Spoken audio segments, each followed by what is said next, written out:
So mga kapatid, purihin ng Panginoon, meron ulit tayong panibagong pagkakataon para sa ating morning revival preview. So ang schedule natin ngayon ay week 4, day 2. So tuloy-tuloy na to. Matthew 16:19. I will give to you the keys of the kingdom of the heavens, and whatever you bind on the earth shall have been bound in the heavens, and whatever you loose on the earth have been loosed in the heavens. Dito binanggit ng Panginoon ang mga susi ng kaharian ng Diyos. Mga susi ito. So ano ba ang konsepto natin sa susi? Ang susi, sa pamamagitan ng susi, kaya niya magbukas ng pintuan at kaya rin niyang mag-lock ng pintuan. Pero dito, ang binabanggit niya ay ang paraan ng pagtali at pagkalag. Susi din yan. Susi para magtali, susi para magkalag. At sinasabi ng Panginoon, kapag kinalagan ninyo sa lupa, kakalagan din sa sangkalangitan. No? At ang inyong bubuksan ay ang inyong tatalian. Okay, so dahil kalag at tali ito. Pag tinalian nyo, tatalian din sa sangkalangitan. Pag inyong kinalagan, kakalagan din sa mga sangkalangitan. Then Jesus said to his disciples, if anyone wants to come after me, let him deny himself and take up his cross and follow me. O, ito naman. Isang kondisyon na sinasabi ng Panginoon, kung ikaw gusto mong sumunod sa akin, no, kailangan ang una mong gagawin, no, ay ang itakwil ang iyong sarili. Itakwil mo yung sarili mo. Deny yourself. Yung self, ibig sabihin ay isang hadlang para tayo ay makasunod sa Panginoon. Kaya anong gagawin natin dito sa self? Deny. Sabi niya, itakwil mo yan. No? At in addition, sabi niya, take up your cross and follow me. Pasanin mo ang iyong krus at sumunod ka sa akin. Ngayon, sinabi ko nung nakaraan na itong krus, hindi naman siya physical. Kaya huwag kayong mag-isip na gumawa ng physical na krus at pasanin ninyo. Hindi ito physical na krus. No, ang krus ay ang will ng Panginoon na pinakita niya sa iyo na dapat mong pasanin. Ibig sabihin, dapat mo siyang isagawa. Katulad ng Panginoon mismo, pinakita ng Diyos sa kanya na ang kagustuhan ng Diyos ay pasanin niya ang kanyang krus. No? Sa bahagi ng Panginoon, yung krus ay yun yung physical. Pero kalaunan, binanggit na yung krus na yun ang will ng Diyos na nais niyang pasanin ng Panginoong Jesus. So tayo ay ganyan din. No? Merong pinapakita ang Panginoon na will niya na kailangan nating pasanin. No? At syempre, ang hadlang dyan ay yung ating sarili, yung self na kailangan itakwil natin. Amen. So magbabasa na ako. Throughout history, the church has been damaged mainly by the self. Ako. No? So ito, history na to. No, ayon sa kasaysayan, ang eklesiya ay nadadamage palagi ng self. Self ng tao ang pinakamatinding sumisira, no, sa eklesiya. Martin Luther once said that although he was afraid of the Pope, he was more afraid of the stronger Pope, the self within his own heart. Self is the embodiment of the soul, which is expressed through the mind. Amen. O, di ba? Si Martin Luther, natuklasan niya. No, ang pinaka nagda-damage sa church ay yung self. Kaya mula noon, natakot na siya sa self. Mas takot pa siya sa self kaysa doon sa Pope. Of course, may background niya, may history yan. So, hindi ko naman gusto ng talakayin yan. Pero, si Martin Luther mismo ang nagsabi, okay, na ang self ay nakakatakot. No, kasi katulad ng sinabi sa atin sa umpisa, ang self ang sumisira sa eklesiya. No, kaya sigurado yan kapag ang isang tao nasa loob siya ng eklesiya pero siya ay namubuhay sa kanyang sarili, no, siya ay magiging isang tao na hindi nagtatayo kundi sumisira sa eklesiya. Kaya nakakatakot. Amen. Amen. So ang self, sabi niya rito, ay ang pagsasakatawan ng kaluluwa na siyang inihahayag sa kaisipan ng tao. Kaya ito magandang definition ng self. No, ang sabi niya rito, yung self, okay, ay ang mismong kaluluwa, ang buhay kaluluwa. No? At alam natin sa pag-aaral ng Biblia, ng kaluluwa ay binubuo ng kaisipan, damdamin, at pagpapasya ng tao. At syempre, yung kinatawan ng buong kaluluwa ay yung kaisipan. No? Kaya yung kaisipan, no, siyang pumakatawan, no, sa buong kaluluwa na binubuo ng self. Kaya iyan ang definition ng self. Amen. Thus the self, the soul, and the mind are three in one. Behind these three is Satan, who manipulates the self in order to damage the church. We all need to heed these words for ourselves. Amen. Kaya si Satanas, connected siya sa self ng tao. Kaya niyang imanipula ang kaluluwa ng tao upang gumawa ng pinsala sa loob ng eklesiya. Kaya ngayon, pwede natin sabihin, yung mga nakaraang panahon ng kasaysayan ng eklesiya, may mga tao na nagsanhi upang gumawa ng gulo sa loob ng eklesiya. Hindi ko yung sinasabing masasamang tao ito. Okay, kung minsan sila rin yung mga nangungunang tao sa eklesiya, mga taong inaasahan ng eklesiya na maggagabay sa mga kapatid tungo sa kabanalan, no, tungo sa pagtatayo, makakapagtustos ng buhay. Pero ang nakakalungkot na ibaling sila sa sarili. No? At si Satanas ginamit ang kanilang mga kaluluwa upang gumawa ng pagmamanipula, manipulating. No? At yung mga pagmamanipula na yan, nagsanhi ng kaguluhan sa loob ng eklesiya. Nakita ko yan. Hindi naman ako bago eh. No, siyempre, sa edad ko, may katagalan na rin na nasa buhay eklesiya ako. No, so, ang edad ko sa eklesiya, halos mga 24 pa lang ako nung natamo ko ng Panginoon tungo sa eklesiya. Salamat sa Panginoon. Yan yung pinakamalaking blessing sa akin, na tinamo niya ako sa buhay eklesiya. At sa mga nagdaan halos na 50 years. Sabi niyo, Brother Danny, tanda mo na pala. Oo naman. Oo. No, sa mga nagdaang 50 years. So nakita ko yung maraming mga kapatid, mga nangunguna. No, na siyempre sa umpisa, maayos pa ang kanilang paglilingkod. Maayos pa. Pero may mga pagkakataon na, ayan, gumawa na si Satanas sa kanilang kaisipan, sa kanilang damdamin, sa kanilang pagpapasya, ang buong kaluluwa, tinamo ni Satanas, nagkaroon ng pagmamanipulate. Nag-iba na yung mga galaw nila, iba na yung kanilang mga sinasabi, no? At nagsanhi ng gulo. At syempre, marami rin mga kapatid na damage sayang. Kayo, Brother Danny, ano nangyari? Well, naawa naman ng Panginoon sa akin.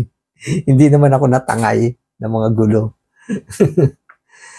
Okay, so ano yan? Awa talaga ng Panginoon, sa akin. Hindi naman dahil magaling ka tayo, kaya hindi tayo natangay, kundi naawa ang Panginoon. Amen. Okay, so tutuloy ko na itong basa nito. Amen. Asan na ba ako?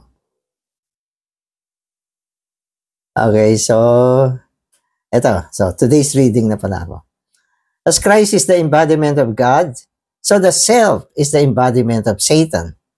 This is indicated by the fact that the Lord Jesus said to Peter, "Get behind me, Satan." O, ayan. So, para maniwala kayo, Pedro na to. So, alam naman natin si Pedro, isa sa mga dakilang apostol ng Panginoon. Pero may mga pangyayari din na mismong si Pedro, isang dakilang apostol na pasukan din. Kaya nung siya ay bumaling sa kanyang sarili para hadlangan niya ang crucifixion ng Panginoon. Ang Panginoon, napakatalas ng pagkilatis niya. Hindi si Pedro to. Kaya pagbaling niya kay Pedro, sabi niya, "Get behind me, Satan! Malis ka sa likuran ko, Satanas!" Finger niya nakaturo kay Satanas. Ay, kay Pedro. Pero ang sabi niya, Satanas! Kaya mga kapatid, hindi tayo nagbibiro dito. Hindi tayo nagbibiro. Napakamapanganib ng self ng tao. Sapagkat yan ang mismong lugar, no, kung saan lalabas si Satanas. Gagawa siya ng manipulation. No, pero yung tao, minsan wala siya pagkilatis. Akala niya gumagawa siya ng tama. Akala niya nakakatulong siya. Pag siya ay nasa self, yung mga suggestion niya, akala niya tama, ipipilit niya yan. No, at iniisip niya, ito ang dapat na gawin. No, minsan nagsasabi pa siya ng ito ay pag-ibig sa mga kapatid, pagmamalasakit, alagaan natin sila, pero lahat ng mga salita galing sa sarili. Sumpong na ako ng mga ganyang tao. Maski sa panahon ko. Ikaw, Brother Danny, wala kang pakialam sa mga kapatid. Ito ang sinasabi ko para sa kanilang kalusugan, para sa kanilang kapakanan. Ayaw mong pakinggan? Oh, Panginoong Jesus. No, alam niyo kasi, kapag tayo ay nabubuhay sa Espiritu, matalas ang pakiramdam natin. Nararamdaman natin kung ang isang tao ay nabubuhay sa sarili. Kaya kung ang isang tao ay nabubuhay sa sarili, wala sa Espiritu, mag-ingat tayo sa mga sinasabi niya. Huwag tayong amen ng amen. So ako naman, ma-amen naman ako sa mga gusto ng mga kapatid. No, minsan pinapakinggan ko yung sinasabi nila. No, at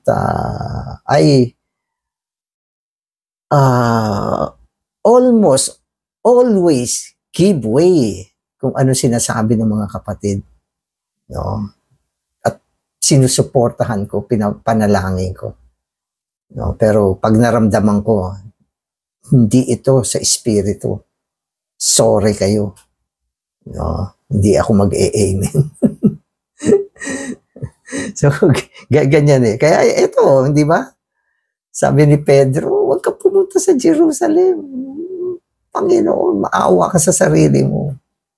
Satan, lumayas ka. Oo. Diba? So, wag mo naman ganunin yung mga kapatid. Satanas. Si Lord lang ang pwedeng gumawa niyan. Pero sa loob mo, oops, Satanas to. Pero ano ka, kalmado ka lang. Para baka naman ganyanin mo yung kapatid, ma-offend sa mawala. Ang Panginoon hindi naman nakaka-offend. Okay, so kailangan kasi yung mga natin, pag-aaral natin ay maayos. Amen. The Lord was speaking to Satan, yet he called Peter Satan because Satan was embodied in Peter. Where was Satan embodied? Satan was embodied in Peter's soul by occupying his mind. The mind is the leading part of the soul and the representative of the soul. To take over a person's mind is to take over the entire person. Amen. So, paano naging Satanas si Pedro? No? Kasi sabi rito, ah sabi niya, okay. Satan was embodied in Peter.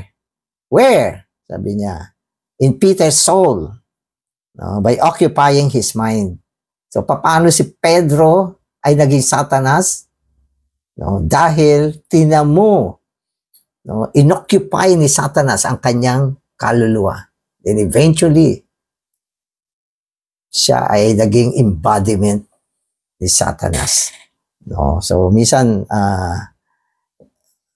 tayo kasi kumikilatis minsan ayon sa tama at mali, mabuti, masama. Kuminsan pag narinig mo yung tao, napaka masimpatya, maalalahanin, di ba? Si Pedro, parang pinapakita niya ang kanyang simpatya at pagiging maawain, no? Na ayaw niyang masaktan ng Panginoon.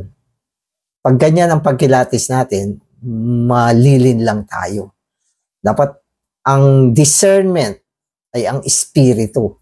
Kung wala ang Panginoon, wala tayong liwanag at hindi natin maiintindihan, no, yung mga expression ng mga tao. So, para sa akin, mahalaga na i-exercise natin ang espiritu natin for discernment. No, Panginoon, mabuti itong sinasabi ng kapatid, pero pakita mo sa akin, ito ba ay galing sa iyo? Galing ba ito sa Espiritu? No, Panginoon, pakita mo. So, dapat may isang panahon na marunong tayong kumilatis.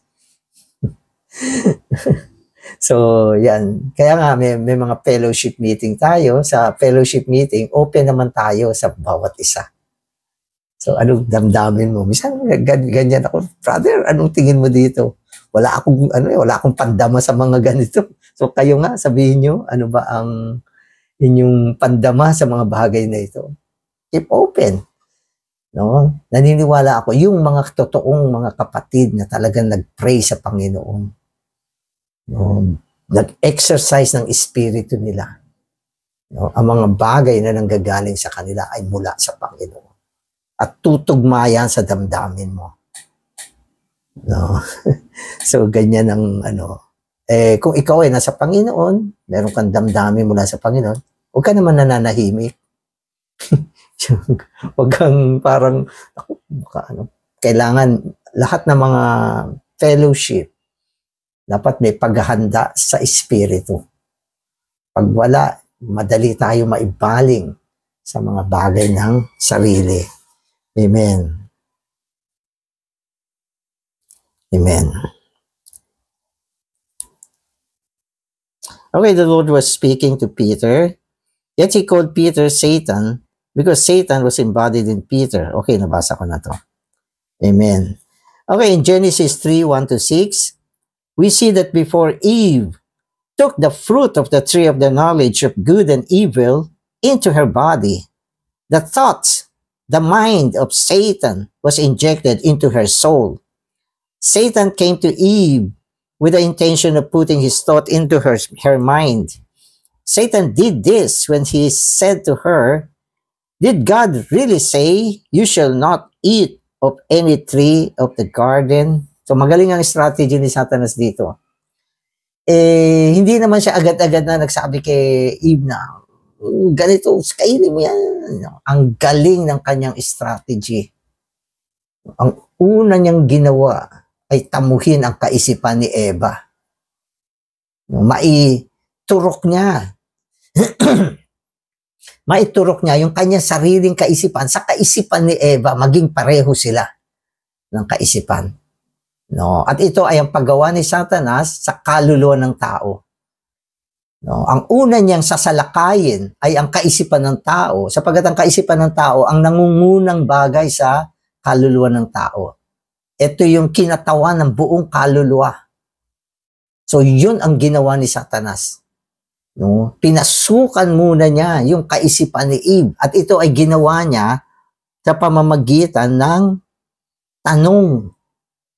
Sabi niya, did God really say? Sinabi ba ng Diyos? Sinabi ba ng Diyos? You shall not eat of the tree of the garden. Sinabi ba yan ng Diyos? Ang galing. Ang sinabi ng Diyos, totoo naman sinabi ng Diyos na huwag kang kumain. Ang sinabi niya, huwag kang kumain ng bunga, ng puno ng kaalaman tungkol sa mabuti at masama. Period. Yan ang sinabi ng Diyos. Kailangan direkta. Pero si Satanas sinungaling. Pinaikot niya. Di ba? Sinabi ba ng Diyos na huwag kang kumain ng puno, ng bunga ng puno sa hardin? Di ba? So, si Eve, tinanggap niya yan. Tinanggap niya yan. Pinagdudahan niya ang sinabi ng Panginoon. Naguluhan siya, naapektuhan siya. Isang tanong lang ang atake. Matinik, matindi ang atake na ito. Ito yung mga, move. Mate, move. Isang atake ng magagaling. Kaya yung mga magagaling sa chess, isang atake nila, diyari ka. Hindi mo alam. So ganun. Yun ang nangyari. Okay, so, tignan ninyo. This was an appeal to Eve's mind. Eve answered Satan. Ayun, sumagot si Eve. Yung pagsagot niya, accepted na yun. Sumagot siya. Okay. Hindi niya ni-reject. Hindi niya sinalangsang si Satanas. Hindi niya pinalaya si Satanas. Kundi sinagot niya si Satanas. Okay. But as soon as she did so, she was hooked in her mind by the bait of Satan's thought. Napasukan siya. Kaya yung pangyayari kay Eve, bago siya kumain nung bunga ng pinagbabawal na puno, napasukan muna siya sa kanyang kaisipan. Bago niya ginawa yan, nandun na sa kaisipan niya si Satanas. Napasok siya. So mga kapatid, mag-ingat tayo sa ating kaisipan. Yan ay ang isang lugar na inaatake ng kaaway. Mga kaisipan na nilalagay niya. Na ano lang yun? Yun ay hindi mo naman kaisipan. Nagpa-flash siya minsan. Ang galing ni Satanas. Minsan nagpo-formulate siya ng isang kaisipan. Ilalagay niya sa'yo. Pag sumagot ka, pasok yun. Una, thought lang siya. Flash. Bigla mo naisip, hindi mo naman iniisip. Pumasok sa kaisipan mo yun. Gusto mo bang isipin? Hindi. Basta parang dumating siya sa kaisipan ng tao. Halimbawa, may nasalubong kang isang kapatid na nakasimangot. Sama ng muka. Tapos, bakit ganun yun? Naku, biglang nag-formulate ng thought si Satanas. Nilagay sa kaisipan mo, galit sa'yo yung taong yan. Galit pala siya sa akin. Kung galit siya sa akin, di bahala siya sa buhay niya. Ganon. Hindi mo alam. Kaya siya nakasimangot. May problema siya. May problema siya. So, ano yung problema niya? O baka hindi umuwi yung asawa niya nung gabi na yan. So, anyway, pero hindi siya galit sa'yo. Si Satanas ang nagsabi niyan. Kaya tinanggap mo na. Kaya umpisa na yan ng pagkasira mo. Eventually, sabi mo, ayoko nang pumunta ng meeting. Meron palang galit sa akin doon. Ayan. Damage ka. Ganyan ka crafty, ganyan ka subtle itong kaaway natin. Kapatid, kaya dapat nabubuhay ka sa espiritu. Okay, so, pakinggan nyo to. Day after day, Satan tries to do the same thing with us. For instance, in the morning you are waking up, critical thoughts concerning the church in Los Angeles may suddenly enter your mind. Such a thought is Satan's bait. And the more you pay attention to this bait, the more you will be hooked by Satan. Eventually, you may decide to give up the church life. Wow. Ayan. Ang galing. Isang click lang, nag-isip ka na. Wala akong mapapala. I-give up ko na tong Buhay Ecclesia. No? Saan nanggaling yan? Sa isang kaisipan na biglang naipasok sa iyo at tinanggap mo. Inisip mo na tama yung kaisipan na yan. Hindi ka nanalangin, hindi ka humingi ng damdamin sa Panginoon na itong mga ganitong bagay, no, ay hindi sa Kanya galing. Hindi sa Panginoon galing. Hindi, ito ay galing sa masamang isa. At sinasabi niya, mula sa kasaysayan ni Eve, kung paano siya nalinlang ni Satanas, ito palagi ang strategy na ginagawa ni Satanas hanggang sa panahon na ngayon. Hanggang sa panahon ngayon. Minsan nakakausap ko yung mga kapatid, may mga sinasabi sila. Minsan, paano mo nalaman yan? Ano ba? Naisip ko, ganyan. Naisip lang niya. Minsan wala naman nagsabi. O minsan may nagsabi, pero pati yung pinagmulan ng kaisipan, hindi rin malinaw kung saan nanggaling. Ay, nako. Kaya ito ay ini-expose natin dito sa MR natin. Isang pagsasagawa, no, na ginagamit ng masamang isa upang linlangin ang mga anak ng Diyos, ilayo sa kabanalan, ilayo sa direksyon ng Panginoon, ilihis ang mga mananampalataya. No? Kaya sinasabi niya rito, yung panganib ng self. Ang self ay ang buong kaluluwa na pinangungunahan ni Satanas. Kaya sinasabi ko, sa ating buhay Kristiyano, ang pinaka-dependable lang ay yung ating espiritu. Human spirit na naihalo sa espiritu, naging ang pinaghalong espiritu. Dapat yan ang kinikilatis mo. No? Hindi naman mali na gamitin ang kaisipan. Dapat ang kaisipan natin hindi nakalagak sa mga makalamang bagay. Kundi siya ay nakalagak sa espiritu mo. Doon mo kinikilatis ang damdamin na binibigay sa iyo ng Panginoon. Kasi ang Panginoon nasa loob mo na eh. Hindi ba sinasabi natin, nung nanampalataya ka, tinanggap mo ang buhay na walang hanggan tungo sa espiritu. Naging kaisang espiritu mo ng Panginoon. Yung espiritu lang ang tama. Yung espiritu lang ang tama. No, maraming tao, di ba? Nalinlang sila. Gumulong kanilang utak. Nakinig sila ng mga debate. Etong tama, etong biblical, etong ganito ang dapat mong gawin. Kaya nagkagulo yung buhay nila. No? Subukan mo. Pag mahilig ka sa debate, o huwag mo nang gawin. Yung mga mahilig sa debate, manonood ng debate. Oh, debate. Biblical, debate. Hanggang gabi, paghiga nila, naku, gulo ng utak ko. Ano ba tama? No, kaya bumaling ka sa espiritu. Yung damdamin na manggagaling sa espiritu, ang damdamin ng buhay at kapayapaan, kapahingahan, kaginhawaan, liwanag, no, masarap na tulog. So yung galing sa espiritu, kasariwaan ng buhay, nandiyan dyan, ang sarap, ang saya. No, yan ang damdamin mula sa Panginoon. Kaya yung kaisipan natin, no, wag na wag kang magtiwala sa Kanya.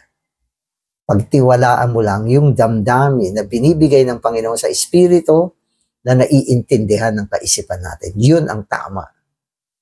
Kaya ang Biblia, ang liwanag, lumakad ka sa espiritu, mabuhay ka sa espiritu, ilagak mo ang iyong kaisipan sa espiritu.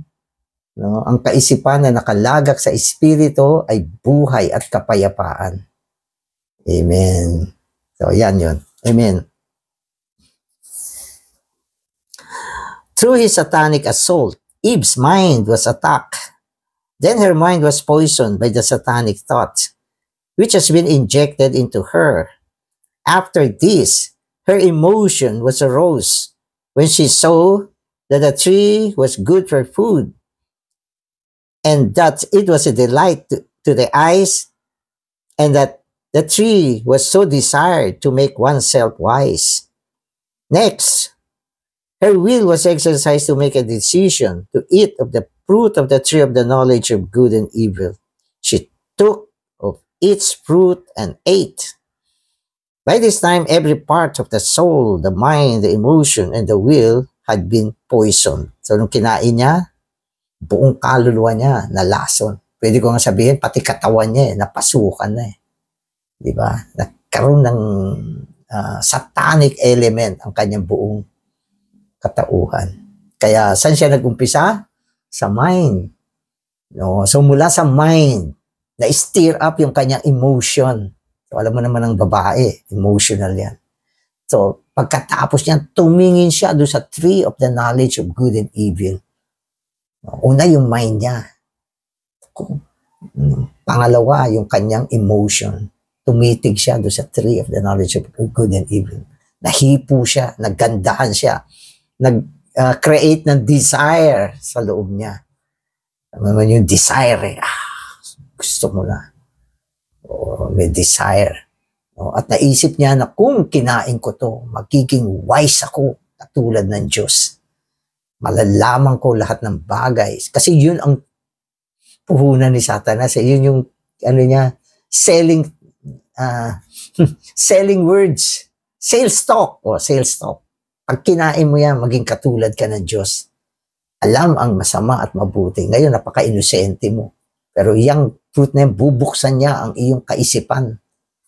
Napaka-interesting ng kanyang ng sinabi ni Satanas. Kaya nag-stir up ng desire yung kanyang emotion. At pagkatapos yung will niya bumigay. Gumalaw na yung kamay niya, kinuha niya yung bunga at kinain niya. At ano yan? Ang buong puno na ito, ang puno ng kaalaman ng mabuti at masama ay si Satanas mismo. Kinatawan niya ni Satanas. At ang esensya, elemento, buhay ni Satanas pumasok sa loob na ng tao. At ang tao, ano nangyari? Naging laman. Una, self. Eventually, naging flesh. Ang flesh, ang ibig sabihin niyan, is the totality of the fallen tripartite man. Yan ang flesh. Ang spirito yung namatay, wala na, hindi na siya makafunction. Okay. Yung soul niya na-pollute, napasukan ng mga satanic things. Kaya ang tao, yung imahinasyon niya ngayon, ang dumi, makalaman. At ang kanyang laman ay napasukan ng elemento ni Satanas. Kaya ang tao nagkakasala sa body. Kaya ang buong tao ay naging fallen. Yan ang history ng fall. Saan nag-umpisa? Sa self. At hanggang sa panahon na ito, ganyan pa rin ang strategy ni Satanas. At maging ang mga believer, mga anak ng Diyos, nalilin lang sa panahon na ito kung hindi sila maingat. So, ito mga MR natin, mga kapatid, pag na-apply sa iyo, makikita mo ang laking tulong sa atin. Basahin nyo, pray read nyo. At nawa, bigyan kayo ng Panginoon ng higit na pangunawa. Huwag kayong nagmamadali. I-digest natin siya. Amen. The origin of the self was Satan's injecting his thoughts into the human mind. Whenever the soul is not dependent on God, but independent of Him, the soul immediately becomes the self. This means that whatever we do something by ourselves without depending on God, we are in the self. So maganda itong key na to na matutuhan natin. Kailan ba tayo nagiging self? Nagiging ako nga. Ako yung kaya madalas yung sinasabi yung salita. Ako? Ang gusto ko, ganito. Ako? Yan ang masasuggest ko sa inyo. Ako? Ako. Ibig sabihin, ako. Self. Yun yung self. Kailan ba tayo nagiging self? Kung hindi ka nagdidepende sa Diyos. Yan ang self. So, simpleng definition. Naintindihan agad natin. Ang tao, pag hindi na siya nagtitiwala sa Diyos, siya ay isang self. Sarili na siya. Kaya nga sarili na eh. Wala na yung Diyos, siya na yun eh. Sarili na siya. Self. So, yan yung mga panahon, hindi ka na umaasa sa Panginoon, hindi mo na kinikilatis kung anong damdamin na binibigay sa'yo ng Panginoon. Lalo na, hindi mo kinokontak ang Panginoon. Kaya madalas, pag chinek natin yung mga past failure natin, yan yung mga panahon, hindi mo muna kinontak si Lord bago mo ginawa. Yan yung mga panahon na hindi mo kinontak si Lord, pero sinabi mo siya. Kaya nagkaroon ng gulo. No? At yan yung mga panahon na nagdesisyon ka na hindi ka muna nanalangin sa Panginoon. So, kaya ito yung mga bunga ng self. Very damaging siya sa church life especially. Damaging. Kasi ang church life ay umiiral sa pamamagitan ng Espiritu. Kasi yan ay katawan ni Kristo. Ang tustos dapat galing sa Espiritu. Ang buhay na nakakapagtustos galing sa Espiritu. Pero kung yung sinasabi, hindi galing sa Espiritu, galing sa kaisipan, no, ito ay hindi magtutustos, no, at magdadala, no, ng kamatayan. Kaya sinasabi natin, hindi dahil magaling yung nagsasalita, hindi dahil tama yung sinasabi niya, dapat pulutin mo. So kung minsan, no, ito ay mga damaging things sa church. Amen. So maselan, ito mga pinag-uusapan natin. Hindi basta-basta ito. Kaya ano ang self? Yan ay ikaw mismo sa panahon na hindi ka na nagdidepende sa Panginoon. Hindi ka na dumidepende sa Kanya. Ibig sabihin, hindi ka na umaasa. Hindi ka na nagpe-pray. Hindi ka na nagsasalamuha. Hindi mo na dinadama ang damdamin na binibigay sa iyo ng Panginoon. No? At pag nangyari yan, ikaw ay isang kabuuan ng self. No? Damaging. At maski na anong gawin mo will cause damage sa eklesiya. No? Kaya ang buong eklesiya ay binubuo ng mga taong nagtatayo, naglilingkod sa Panginoon, nagsasalamuha sa loob ng Espiritu. Hindi sa loob ng sarili.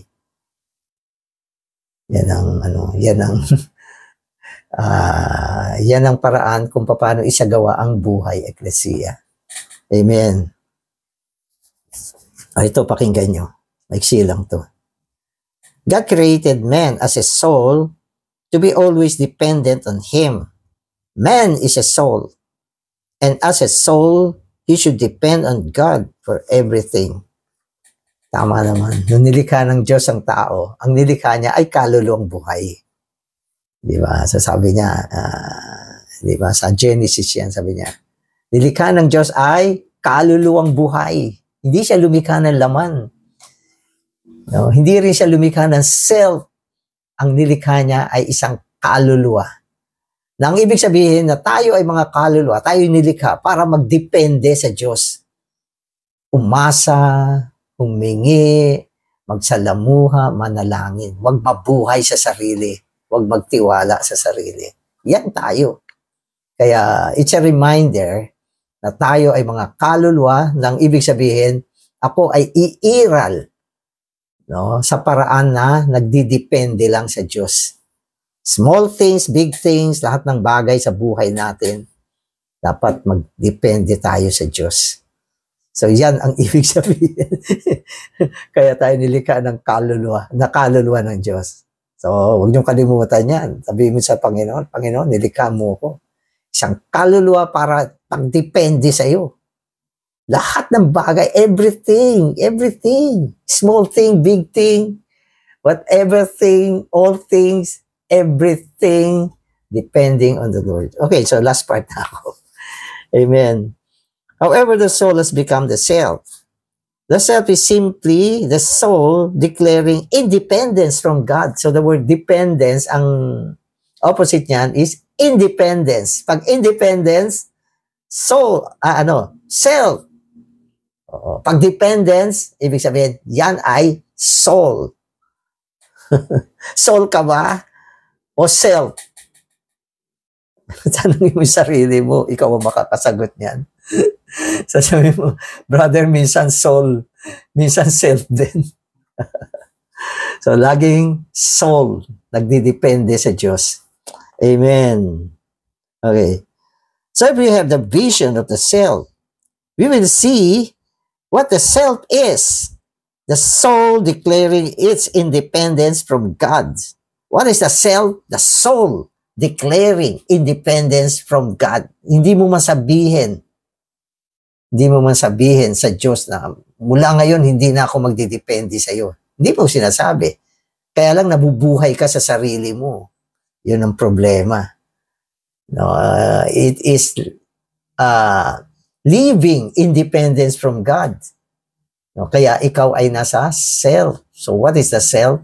It's a declaration na ang aking pamumuhay, lahat ng gagawin ko, hindi ako aasa sa iyo, Panginoon. O lalo na sasabihin mo, madami akong pera. Pera ang aasahan ko. Wow, ah. So, yan ang ibig sabihin ng self. No, hindi mali na magkaroon tayo ng soul. Tao tayo, may kaisipan, emotion, damdamin. Talagang nandyan yan. Hindi mo na pwedeng alisin yan. No, kaya nga yung mga tao, pag nagkasakit sa kaluluwa, lalo sa mind, kailangan magpa-doktor para maging maayos ang kanilang buhay. No, at gamitin natin ang ating soul, lalo na ang ating kaisipan, no, para mabuhay sa isang pamumuhay na umaasa sa Diyos. At syempre, ngayong bagong tipan, ngayong age of the New Testament, ito ay ang pamumuhay sa law of the spirit of life. Yan na yung dispensation ngayon na ang Panginoon idinala na sa atin, okay, bilang espiritu ng buhay upang mag-operate sa atin, no, kung saan naiintindihan ng ating kaisipan ang operation ng Panginoon. Yan ang wastong buhay ng believer ngayon. No? Kaya kung ganyan ang pamumuhay mo, ibig sabihin maging maayos ka at maging blessing ka sa church. Walang damage na nadadala mo. Naku, pag dumadating ka sa church, nabubuhay ka sa espiritu, isa kang blessing sa eklesiya. Pero kung ikaw ay nabubuhay sa self, nako, may mga ganyan. Hindi ko naman sasabihin maraming ganyan. May ilang ganyan din. No, na ay. Amen. Okay, so tapusin ko na to. Amen. Amen. So, if we see this vision, we will realize that we can no longer be independent of God. Then we will say, I must depend on God all the time. Whatever I do, I must depend on Him. Whatever I am, I must depend on God. So, yan yung prayer sana natin. Na kung saan sinasabi, I must depend on God all the time. Whatever I do, I must depend on God. Whatever I am, I must depend on God. Amen. So, yan yung prayer. Oh, Lord Jesus. Amen.